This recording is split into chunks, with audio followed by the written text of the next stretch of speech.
नमस्कार, आप देख रहे हैं न्यूज 24 फर्स्ट एक्सप्रेस और मैं हूं आपके साथ मानवी ठाकुर। शुरुआत करते हैं आज की खास खबरों से।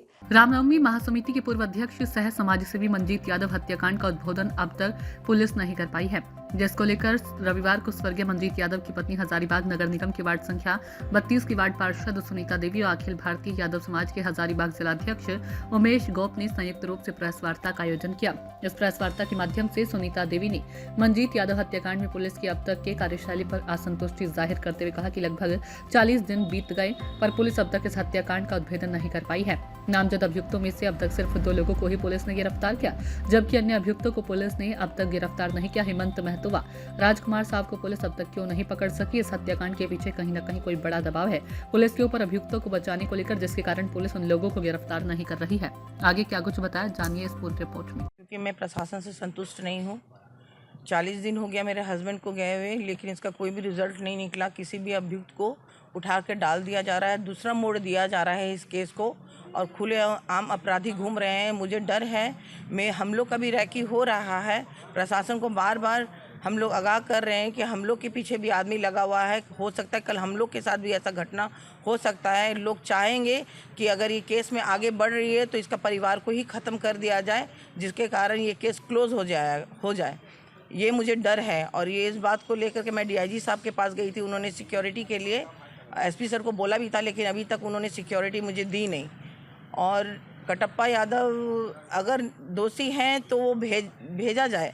मेरा उसमें कोई हस्तक्षेप नहीं है प्रशासन के काम में, लेकिन मेरा जिस अभियुक्त का मैंने नाम दिया है, गंगा साव, हेमंत, विवेक सोनी और रामा सोनी, राजकुमार साव, ये अभियुक्त को नहीं पकड़ा गया। इनका कोई भी मतलब अरेस्टिंग नहीं निकला, जबकि हम लोगों ने कहा था, DIG साहब ने भी कहा था कि हेमंत का घर का कुर्की जब्ती निकालने के लिए बस प्रशासन घुमा रही है हम लोग को, और केस को दूसरा मोड़ दे रही है। अपराधी खुलेआम घूमेंगे और रोज इसी तरह मर्डर होगा, और नए लोग बस आएंगे और जाएंगे यहाँ से, नए SP आएंगे, और यही काम होते रहेगा हमको लगता है। और जब तक ये SP यहाँ रहेंगे तब तक कोई भी आदमी सेफ नहीं है, हमको लग रहा है। क्योंकि आज तक 4 हत्या हो गया। SP साहब क्या रिजल्ट दिए? मेरे हस्बैंड को तो 40 दिन हो गया हत्या हुए, लेकिन उसके बाद जो हत्या हुआ उसके लिए SP सर क्या किए? ये अंतों तो आप लोग चाहते कि हम लोग आगे बढ़ रहे हैं। हम लोग को CBI जांच चाहिए और CID जांच चाहिए, और जितने भी अभियुक्त मैंने दिया है इस केस में, जिनका नाम दिया, उन सब का नार्को टेस्ट हो। मैडम, आपने कांग्रेस के तरफ मुझे यही आश्वासन मिला कि SP सर से जाके बात करेंगे और केस को मतलब बोलेंगे अच्छी तरह से देखने के लिए।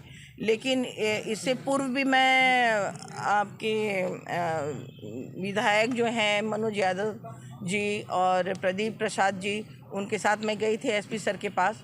उन्होंने सिर्फ हमें वहाँ आश्वासन दिया, और दूसरे दिन ही पेपर में आ जाता है कि मंजीत यादव एक नशा का कारोबार करता था। उससे मैं संतुष्ट नहीं हूँ। अगर मैं प्रशासन के काम में बाध्य नहीं हूँ, अगर प्रशासन को कहीं से लगता है कि कटप्पा यादव ने अगर ये किया है, तो जब जैसा उन्होंने स्टेटमेंट दिया है कि वो हेलमेट उतारते हुए देखा गया है, एविडेंस है उनके पास, तो मैं गई थी कल थाना। वहाँ कटप्पा यादव के फैमिली लोग वहाँ पहुँचे हुए थे। उन्होंने कहा कि इन लोगों ने किसी और जगह से पकड़ा और किसी और जगह को वो दिखा रहे हैं, और जब उन्होंने बैग वूग का जांच किया तो वहाँ हथियार नहीं था। तो मैंने सर से जाके पूछा कि सर ऐसा है कि कटप्पा यादव, जो आप पेपर में न्यूज़ छपा हुआ है कि कटप्पा यादव हेलमेट उतारते हुए दिख रहे हैं, तो वो बाइक, वो टाइमिंग और कटप्पा यादव, वो मुझे बाइक में दिखना चाहिए। मैं मान लूँगी कि कटप्पा यादव ने ये काम को अंजाम दिया है। बट उन्होंने कहा था ऐसा कोई एविडेंस नहीं है। प्रेस रिपोर्टर लोग ऐसा ही छाप दे रहे हैं, हम लोग जो नहीं भी बोल रहे हैं वो भी छाप दे रहे हैं। आप बार बोल रहे हैं कि जैसे ऊपर से दबाव। मैं किसी का नाम, पद पर बैठे हुए हो, मैं किसी का नाम नहीं लूँगी, मैं किसी का नाम नहीं लूँगी। आप लोग बेहतर तरीक़ा से जानते हैं कि पॉलिटिकल लाइन में किसको प्रॉफिट होने वाला है, किसको कोयला के बिजनेस में प्रॉफिट होने वाला, किसको ज़मीन के काम में प्रॉफिट होने वाला है।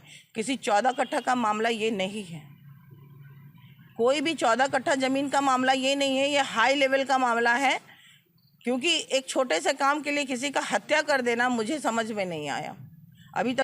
आज की खबरों में बस इतना ही। देखते रहिए न्यूज 24 फर्स्ट एक्सप्रेस। नमस्कार।